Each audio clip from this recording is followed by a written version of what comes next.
माधवपुर नाम के गांव में मनोहर नाम का आदमी अपनी पत्नी शोभा, 5 साल की बेटी रूही और 4 साल के बेटे मोनू के साथ रहता था। मोहन का अपना एक मटर का खेत था। उसके खेत के मटर बड़े ही मीठे हुआ करते थे, जो पूरे गांव में सबको बड़े ही पसंद आते थे।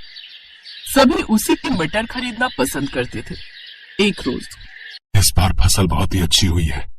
इस बार अच्छी कमाई होगी तो मैं अपने पूरे घर की मरम्मत करवाऊंगा और घर में नया बिस्तर भी लाऊंगा, ताकि तुम्हें जमीन पर ना सोना पड़े।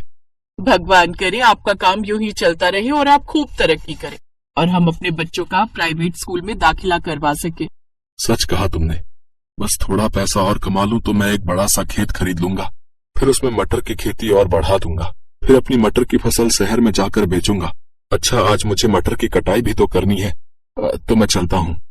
आज काफी सारी कटाई करनी है तो मैं भी खेत में आपके साथ चलती हूँ। मोहन और शोभा खेत चले जाते हैं। उसके खेत के बगल में ही उनके पड़ोसी राजेश का भी खेत था, लेकिन उसके खेत में मटर की फसल बिल्कुल भी अच्छी नहीं थी, जिस कारण वो मोहन का खेत देखकर उससे जलता था। हम दोनों का खेत तो आसपास ही है, फिर इसकी खेत की फसल इतनी अच्छी और मेरी इतनी खराब। जरूर इसी ने कुछ उल्टा सीधा किया होगा मेरे खेत के साथ, तभी मेरे खेत की फसल इतनी अच्छी नहीं हुई। राजेश मन ही मन ये सब सोच ही रहा था, तभी वो देखता है कि मोहन के पास एक व्यापारी आता है। मोहन, इस बार तुम्हारे खेत की फसल तो बड़ी अच्छी हुई है। इस बार मुझे 100 किलो मटर चाहिए। अगर तुमने किसी और को कहीं बेचा है तो इसमें से 100 किलो तुम मुझे दे दो। ठीक है साहब, वैसे भी इस बार मेरे खेत में पूरे 250 किलो मटर की खेती हुई है। ठीक है, फिर 100 किलो मुझे भिजवा देना, और चाहिए होंगे तो बता दूंगा। ये कहकर सेठ जाने लगता है। तभी राजेश, सेठ जी, जरा मेरे खेत की फसल के मटर भी ले लीजिए। अच्छा, पहले टेस्ट तो करवाओ अपने मटर। जी, ये लीजिए। राजेश उसे मटर खाने को देता है, लेकिन जैसे ही सेठ उस मटर को चखता है तो बुरा सा मुंह बनाते हुए कहता है, माफ करना, लेकिन मैं तुमसे ये मटर नहीं खरीद सकता। ये तो बड़े ही बेस्वाद है, इसे तो मुझसे कोई भी ग्राहक नहीं खरीदेगा। अच्छा, मैं चलता हूँ भाई। ये कहकर वो वहाँ से चला जाता है। तभी राजेश मोहन से, तुम्हारे कारण मेरी फसल की बिक्री नहीं हो पाई। हम दोनों के खेत आसपास हैं, लेकिन इसके बावजूद भी मेरे खेत की फसल अच्छी नहीं होती। इसका मतलब तूने जरूर मेरे खेत की फसल खराब करने के लिए कुछ डाला है। ये आप कैसी बातें कर रहे हैं? मैं ऐसा क्यों करूंगा, और मैं ऐसा क्यों चाहूंगा? बस बस, अब ज्यादा भोला बनने की कोशिश मत करो।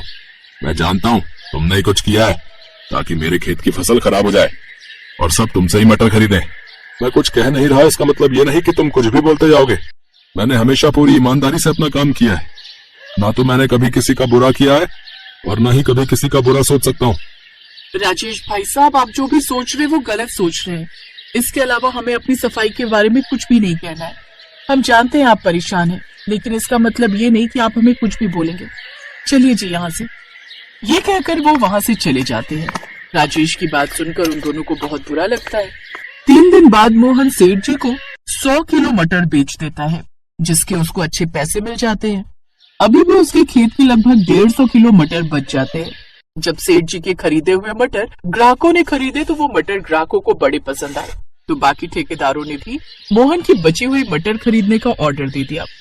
हे भगवान, तेरा लाख लाख शुक्र है। पता है शोभा, हमारे सारे मटर बिक गए। हमारी बची हुई मटर बिकने के भी ऑर्डर आ गए।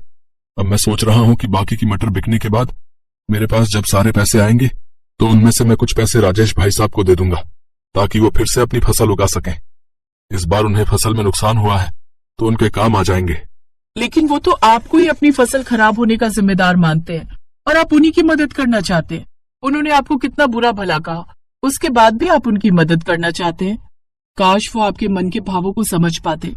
भले ही वो मेरे बारे में कुछ भी सोचे सुबह, लेकिन है तो वो हमारे पड़ोसी ही, तो हमें तो उनकी मदद करनी ही चाहिए।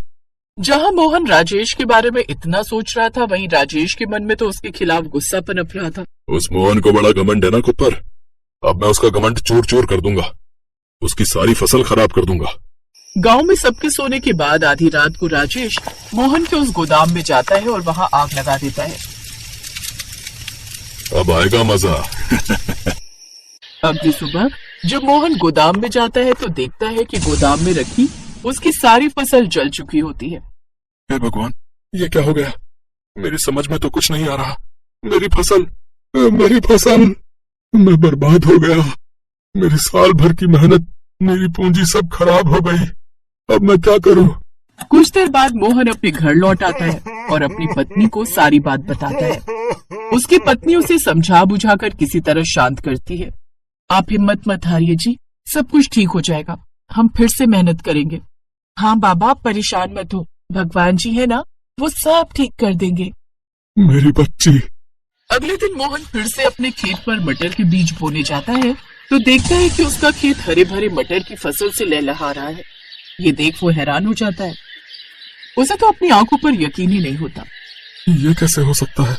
मेरे खेत में मटर की हरी भरी फसल कैसे उग गई? कहीं मैं कोई सपना तो नहीं देख रहा ना? नहीं, ये कोई सपना नहीं है मोहन, ये हकीकत है।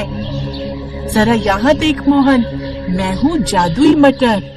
मोहन जब उस तरफ देखता है तो वो हैरान रह जाता है, क्योंकि उसके सामने एक जादुई बोलने वाली मटर खड़ी थी, जिसके दो छोटे छोटे हाथ पैर और दो आंखें भी थी। अरे तुम कैसी मटर हो जिसके हाथ पैर भी हैं? मैं एक जादुई मटर हूँ और यहाँ पर तुम्हारी मदद के लिए आई हूँ। सब्जियों के लोग से कुछ समय पहले मैं तुम्हें देख रही थी। तुम्हारी पड़ोसी ने तुम्हें कितना गलत कहा, लेकिन फिर भी उल्टा तुमने उसकी मदद के बारे में सोचा। लेकिन जब उसने अपनी जलन के चलते तुम्हारी फसल में आग लगा दी तो मुझसे रहा नहीं गया। मैं तुम जैसे नेक इंसान को इस तरह मुसीबत में नहीं देख सकती, इसलिए मैं तुम्हारी मदद करने चली आई। तो ये आग राजेश भैया ने लगाई। कोई बात नहीं, हरी मटर मैं चाहता हूँ जैसे तुमने मेरे खेत को हरा भरा कर दिया, ऐसे ही तुम उनके खेत को भी हरा कर दो। ये कहकर तुमने तो मेरा दिल ही जीत लिया। अगर तुम ऐसा ही चाहते हो तो ठीक है, मैं तुम्हारे कहने पर उसके खेत में भी हरी भरी मटर की जादुई फसल की पैदावार कर देती हूँ। पीछे खड़ा राजेश ये सब सुन रहा था और उसे अपनी करनी पर बड़ा पछतावा था। वो मोहन के पैरों में गिड़गिड़ाकर उससे माफी मांगता है। मुझे माफ कर दे मेरे दोस्त, मैंने तेरे साथ कितना गलत किया, लेकिन फिर भी तू बहुत ही नेक दिल इंसान है रे। मोहन ने उसे माफ कर दिया और उसे गले से लगा लिया। अब उस दिन के बाद से कभी मोहन की जादुई मटर की फसल खत्म नहीं हुई और उसके मटर पहले से भी ज्यादा टेस्टी हो गए, जिससे उसकी बिक्री अब कई गुना बढ़ गई और कुछ ही समय में वो बहुत अमीर हो गया। अब उसने बड़ा सा घर बना लिया, साथ ही अपने बच्चों को प्राइवेट स्कूल में पढ़ने डाल दिया।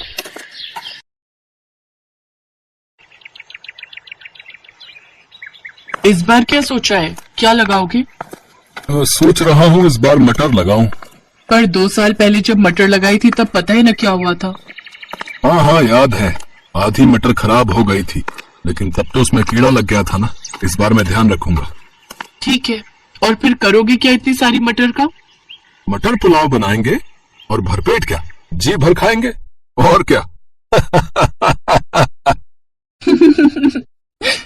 राम की बात सुनकर उसकी पत्नी नंदिनी भी हंस दी। सर्दी का मौसम आने वाला था तो इस बार राम ने तय किया कि वो अपने खेतों में मटर लगाएगा।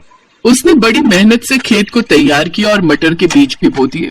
कुछ दिनों बाद पहले पौधे आए और फिर उन पर हरी हरी मटर लगनी भी शुरू हो गई। हर गुजरते दिन के साथ अपनी भरी पूरी फसल को देखकर राम फूला नहीं समा रहा था। नंदिनी, ओ नंदिनी, चलो जरा, तुम्हें कुछ दिखाना है। पर अभी बहुत काम है। अरे ये काम तो होते रहेंगे, तुम चलो मेरे साथ। इतना कहकर राम ने नंदिनी का हाथ पकड़ा और उसे लेकर सीधा अपने खेत पहुंचा। खेत देखकर नंदिनी के चेहरे पर भी मुस्कान आ गई। पूरा खेत हरी भरी मटरों से भरा हुआ था। ऊपर वाले की कृपा से बहुत बढ़िया फसल हुई है इस बार। तुम देखना नंदिनी, इस बार खूब अच्छे पैसे मिलेंगे इन मटरों के। मैंने सोच लिया है, पैसे आते ही सबसे पहले घर की छत सुधरवाऊंगा। और कोई खर्चा है क्या? हाँ है ना, एक बढ़िया सी साड़ी भी दिला देना मुझे। हाँ हाँ ले लेना, एक नहीं तुम 2 साड़ियां ले लेना इस बार तो। अब खुश? हाँ जी, बहुत खुश। मटर की बढ़िया फसल देखकर दोनों पति पत्नी सपने संजोने लगे। दूसरी तरफ पूरे गांव में भी ये खबर फैल चुकी थी कि इस बार राम की फसल बहुत बढ़िया हुई है। और फिर एक दिन राम के घर के बाहर एक चमचमाती कार आकर रुकी और कार से उतरा इलाके का विधायक राम अवतार सिंह। अरे विधायक जी, आप राम राम। राम राम भाई, कैसे हो? ऊपर वाले की कृपा है विधायक जी। कृपा तो वाकई बहुत हुई है तुम पर। मैंने सुना है इस बार तुम्हारी मटर की फसल बहुत अच्छी हुई है। हाँ विधायक जी, सब भगवान की दया है। तो क्या सोचा है, किसे बेचोगे अपनी मटर? अभी तो कुछ ऐसा सोचा नहीं है विधायक जी, जहां सही दाम मिल जाएगा वहीं दे दूंगा। अरे तो हम काहे के लिए हैं, हमको दे दो अपनी सारी मटर, हम पूरे 15 रुपए देंगे तुम्हें 1 किलो के। पर शहर में तो इस बार 25 से 30 रुपए किलो बिक रही है मटर। देखो राम, मटर है, गेहूं नहीं, जो कई महीने संभाल लोगे। 2 दिन बाद सूखने लगेगी सारी की सारी। मेरे पास स्टोरेज की सुविधा है, मैं तुम्हारी सारी मटर खरीद लूंगा हाथों हाथ। ठीक है विधायक जी, मैं आपको शाम तक बताता हूँ। राम को दुविधा में छोड़कर विधायक वहां से चला गया और फिर उसके जाने के बाद क्या करूं नंदिनी, कुछ समझ नहीं आ रहा। ये विधायक हम गरीब किसानों का हमेशा फायदा उठाता है, हमसे कम पैसों में फसल खरीदकर शहर में ऊंचे दामों पर बेचता है। मेरी मानो तो आपको कुछ और लोगों से भी बात करनी चाहिए। इतना आसान नहीं है नंदिनी, रामावतार की मर्जी के बगैर कोई व्यापारी मेरी मटर नहीं लेगा, उससे कोई बैर नहीं लेना चाहता। और मुझे डर इस बात का है कि अगर सारी मटर यहीं सड़ गई तो 1 पैसा नहीं मिलेगा। अच्छा, तो फिर क्या कर सकते हैं? विधायक जी की नजर हमारी फसल पर है, तो बेचनी तो उसे ही पड़ेगी। अच्छा सुनो, अब खाने में क्या बनाया है? गर्मा गर्म मटर पुलाव है जी। अरे वाह, तो जल्दी से ले आओ फिर, बड़ी भूख लगी है। पिछली बार राम ने अपने खेत में धान बोए थे और उस बार भी उसकी फसल अच्छी हुई थी, तो घर में चावलों की कमी नहीं थी। और जब इस बार मटर आई तो नंदिनी ने सबसे पहले मटर पुलाव बनाकर ही राम को खिलाया, क्योंकि मटर पुलाव राम को बेहद पसंद भी था। जब राम और नंदिनी खाना खा रहे थे तभी उन्हें बाहर से शोर सुनाई दिया, लोगों के चीखने चिल्लाने की आवाजें आ रही थी। दोनों ने फौरन बाहर निकलकर देखा तो पूरा गांव जल रहा था। आग बहुत बढ़ चुकी थी, लगभग सारे घर जल रहे थे। बस एक राम का घर सुरक्षित था, क्योंकि वो उसके खेत के किनारे ही था और बाकी के घरों से दूर था। राम खाना छोड़कर फौरन लोगों की मदद के लिए दौड़ा। काफी देर बाद आग तो बुझा ली गई, लेकिन गांव के सारे घर जलकर राख हो चुके थे। सारा सामान, सारा राशन, सब कुछ राख बन चुका था। हिम्मत रखिए आप सब, हम सब मिलकर कुछ ना कुछ जरूर कर लेंगे। एक काम करते हैं, विधायक जी के पास चलते हैं, उनसे मदद मांगते हैं। हाँ हाँ, ठीक कह रहे हो, चलो चलते हैं। पूरा गांव रामावतार विधायक के पास पहुंचा। गांव के लोगों ने विधायक से अपनी परेशानी बताई तो विधायक ने उन सबको दुत्कार दिया। चलो, अब क्या बस यही काम रह गया है? लापरवाही करो तुम, आग लगाओ तुम, और भरपाई करूं मैं, मतलब कि सरकार। गांव के लोगों को विधायक पर गुस्सा आ रहा था, पर वो मजबूर थे और मुंह लटकाकर वहां से जाने लगे। तब विधायक ने राम को आवाज लगाई। अरे राम, आओ, इनका चक्कर छोड़ो। तुम्हारी फसल तो ठीक है ना? हाँ जी, मेरी फसल तो बिल्कुल सुरक्षित है। हाँ तो एक काम करो, 16 रुपए ले लेना भाई, लेकिन अब जल्दी सौदा पक्का करो और सारी मटर यहाँ पहुँचाओ, समझे? विधायक जी माफ करो, लेकिन मैं आपसे कोई सौदा नहीं करना चाहता। अच्छा, तो क्या करेगा मटर का? है? किसी और को मैं तुझे बेचने नहीं दूंगा। मैं चाहे तालाब में डाल दूं, पर आपको नहीं दूंगा अपनी मटर। रामावतार ने मजबूर गांव वालों की मदद नहीं की। इस बात से राम बहुत नाराज था।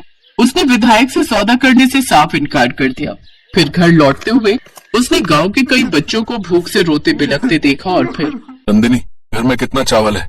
काफी है, वैसे क्यों पूछ रहे हो? हमारे पास मटर की कोई कमी नहीं है।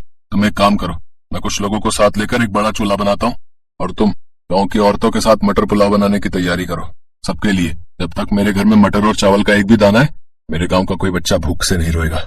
लेकिन फिर हम लोग अपने बारे में बाद में सोचेंगे नंदिनी, फिलहाल गांव के बारे में सोचना है। नंदिनी ने इसके बाद कुछ नहीं कहा और खाना बनाने की तैयारी शुरू कर दी। अगले कुछ दिनों तक नंदिनी की रसोई में ढेर सारा मटर पुलाव पकता रहा और गांव के लोगों की भूख मिटाता रहा। पूरा गांव राम और नंदिनी को दुआएं दे रहा था। लेकिन फिर धीरे धीरे राम के घर चावल और मटर खत्म होने लगे और राम और नंदिनी सोच में पड़ने लगे। तभी एक दोपहर को कुछ ऐसा हुआ जिसकी उम्मीद किसी को नहीं थी। अरे मुख्यमंत्री साहब, आप मुझ गरीब के घर। राम राम साहब।